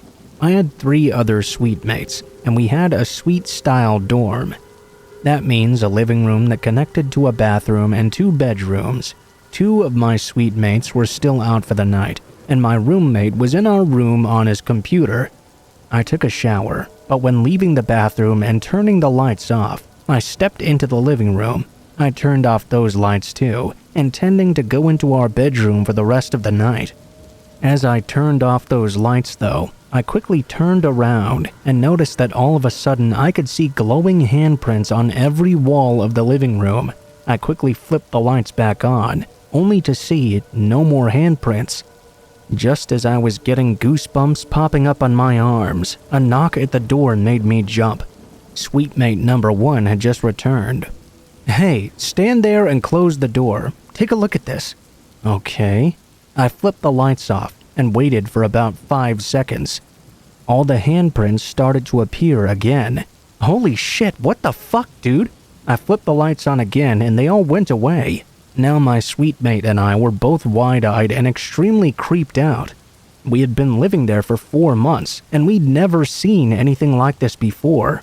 Another knock came and sweetmate number 2 returned home as well. We do the same thing, and again the same response. I say to them both, "Let's wait with the lights off and tell each other what we see, okay?" Turns out there were not only handprints all over the walls, but as we looked up, also on the ceiling. There were giant creepy smiling faces and writing we couldn't quite make out.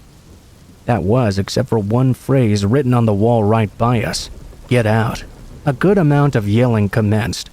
Upon closer inspection, we realized it was all written in glow-in-the-dark paint. Who had put this all here? When did they have the opportunity to do so? We had no idea. 3 weeks later, my roommate, who had been on his computer with headphones and had missed this whole ordeal, was in the bathroom when our power went out. He emerged screaming, talking about faces in the walls of the bathroom, then started yelling some more when he realized the whole dorm had them. That part was fairly amusing.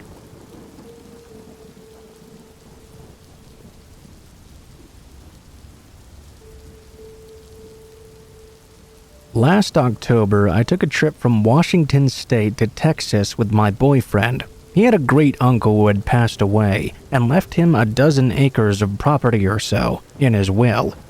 We flew down to inspect the land and decide whether to keep it or sell the property. It was pretty much a wide open patch of dirt with a nice view of the hills around. Without much to offer us, we decided to sell most of it and build a small house on the land that was left over. We were going to live there during the winter months and rent it out during the summer. After the house was finished building, we flew back down and moved ourselves in for the remainder of the winter. It wasn't anything super lavish, just something simple and small. Something the two of us could enjoy together. After about a week of us being there, we were sitting on the front porch when a dusty old pickup truck with deer antlers mounted on the top of the cab came rolling up. A middle-aged couple got out and approached us in a friendly manner, introducing themselves as former neighbors of my boyfriend's great uncle. The couple seemed pleasant enough, and they even brought a 12-pack of Shiner beer with them. I thought it was kind of presumptuous of them, being complete strangers and showing up completely unannounced, but I figured this must be how people do things down south. We didn't really know anyone in the area anyway, and figured we might as well try to make a few friends while they were here. They introduced themselves as Reuben and Charlotte Wallace. They said they had been hunting buddies with old Uncle Trevor and told stories of their camping trips, shooting the heads off snakes and whatnot. They were polite enough people, but their southern boldness and casual way of discussing killing animals for sport was very foreign to me. I didn't really form any sort of connection with them. My boyfriend, though, seemed to enjoy their company slightly more, and when they invited us over for dinner the following night, he accepted before even consulting with me, which was quite irritating. The following night, we arrived at their very old farmhouse, which was much farther away from Uncle Trevor's former place than we had been expecting. We brought some wine and beer, not knowing what they preferred to have with dinner. We were greeted before we even reached the front door by Charlotte. The house reeked of cigarette smoke and had a kind of musky, unhealthy feeling to it, like the very house itself was rotting from the inside out. Every room seemed to have at least one American flag, one firearm, and one mounted animal head. I really wasn't digging it at all, but my boyfriend seemed unperturbed, so I didn't hesitate to crack open a beer with good old Ruben. We were eating in their dining room, seated next to their wide-open sliding patio door, which I thought was strange. There were a bunch of bugs flying in. We were eating a very unimaginative meal of beans and what they claimed to be venison, but if it was, I don't think it had been preserved properly, or at the very least, it was extremely undercooked. I had tried venison before, and this didn't taste right. After 20 minutes, the casual conversation ended, and instead, more interesting and meaningful conversations started up. Things began to get kind of awkward and quiet.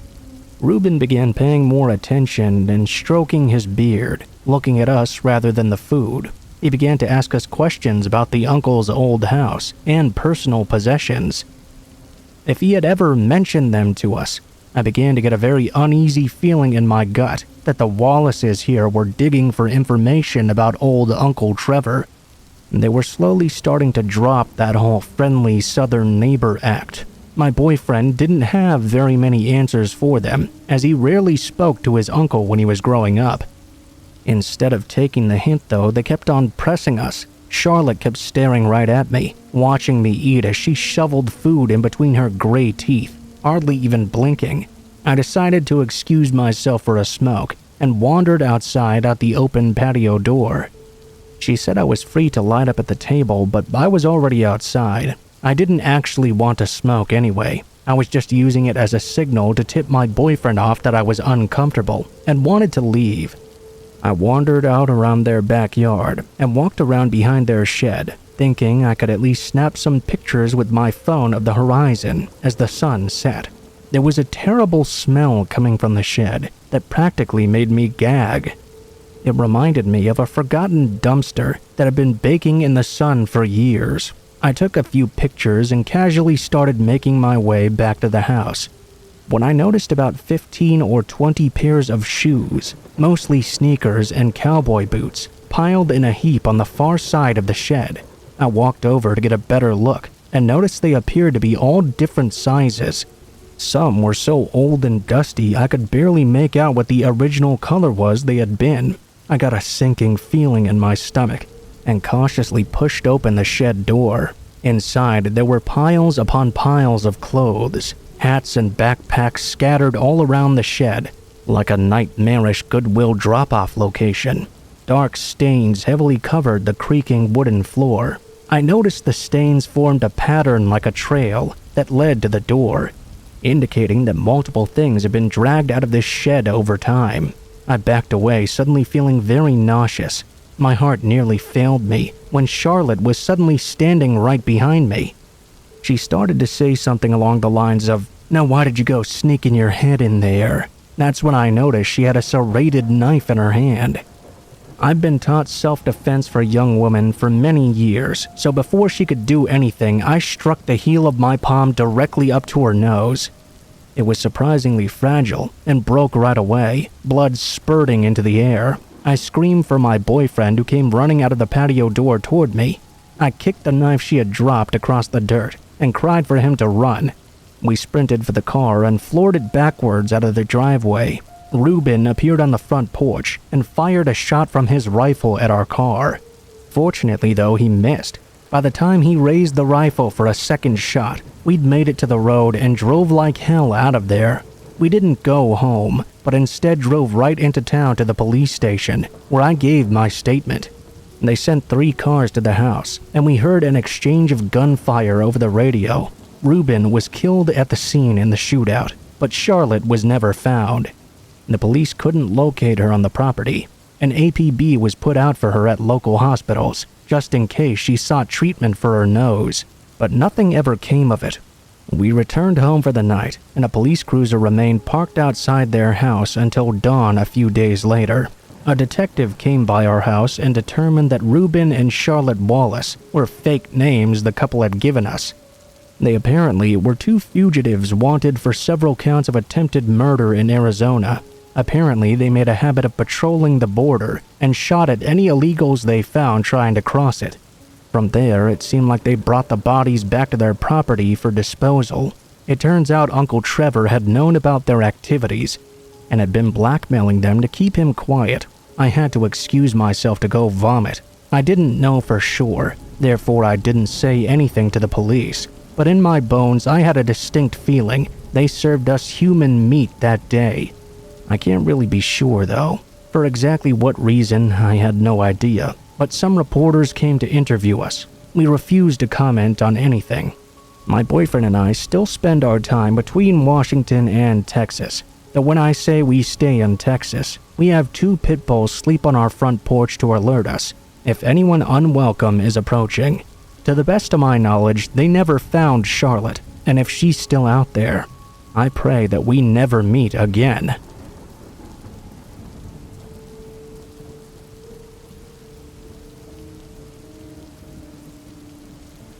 It happened during my freshman year of college, when I was back in my hometown for Thanksgiving break. I'm from a small town in New England, the kind of place you can't wait to get away from, because nothing ever happens there. I guess maybe this was my town's way of getting back at me for thinking along those lines. It was late on the Wednesday before Thanksgiving. I was at a friend's house, happily reunited with my best friends from high school, since we were all home for the holidays. A fog had settled in that night, owing to the classic New England mix of chill and humidity. As I drove home, I passed by our town's library, which was situated next to a small duck pond. The fog was extra thick out over the water, and illuminated by the lampposts surrounding the pond, it gave an eerie golden glow. Being the film student that I was, I had my camera with me as always. Without even thinking, I turned my car around and pulled into the library parking lot, which overlooked that pond. I considered walking down to it for a moment, but something was telling me not to do that. It wasn't exactly fear, not yet. I remember not feeling any fear at all actually, just excitement and awe at the beautiful sight in front of me. Still though, I did not get out of my car. That decision probably saved my life. Instead, I kept my car running, headlights still on. I rolled down my window and stuck my arm out of it, taking a few photos of the pond. I pulled my arm back inside and looked through the photos. They were terrible given how bad of a technique I was using. This was the first time something felt really wrong. As I looked at all the photos I'd just taken, I felt, well, the best way I can think to explain it is that sometimes I have these nightmares about being in open water. I can feel there are sharks swimming beneath me, but I can't see them. I know they're there though. That's the kind of feeling I was feeling right now, only in my waking life and not in a dream. As I continued to look through these pictures, trying to see what was wrong here, I felt the danger before I even saw it. I looked up from my camera, fully alert, and rolled my window back up. I peered in front of me, but saw nothing for a moment. All of a sudden, though, a figure materialized out of the darkness around the pond and into the beams of my headlights. It was a man. He was wearing dark jeans and a black zip-up jacket. His hair was dark and short, and I couldn't see his face at all. He was walking in the direction of the library, specifically in the direction of my car. I waited, not wanting to let my fear take over. Maybe he wasn't really walking toward me. Maybe he was just going toward the road. He kept getting faster though, and getting closer to me. All of a sudden, he was right in front of the hood of my car. I could tell beyond a shadow of a doubt he was staring straight at me.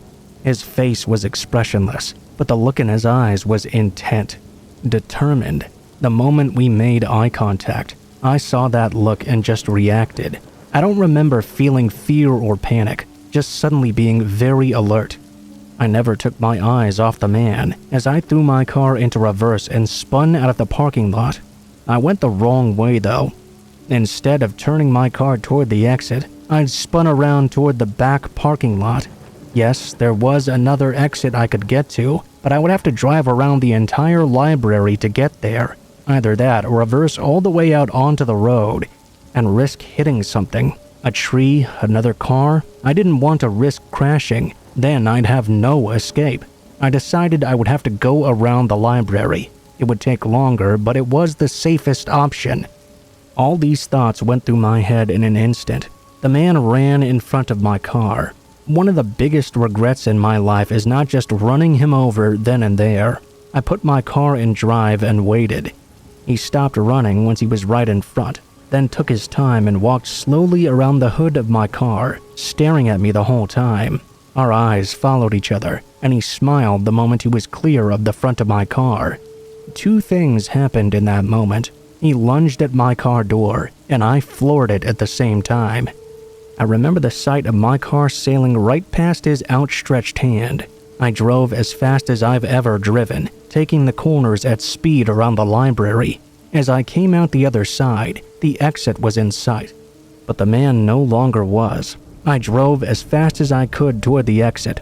As I got in front of the library again, I looked over and saw the man running as fast as he could to get to my car. I sped out of the lot and onto the main road. The police station was only a block away, so I made a beeline for it, still driving recklessly fast. I got to the police station, and that's when the fear finally settled in. I sat in my car and cried, breathing raggedly, completely frozen. I couldn't even get out. I was terrified the man had somehow followed me there. That as soon as I emerged from my vehicle, he would grab me. An officer came out to my car and escorted me inside. They must have seen me on their security cameras, I guess. I spoke with a female sergeant and told her what happened, gave her the best description I could. They immediately sent cars out but found no one there. I assumed the man was after my car, my camera maybe. I said that out loud to the sergeant. She looked at me and shook her head though. What she told me next I'll never forget. I don't think he was after your car or your camera. I think he was after you.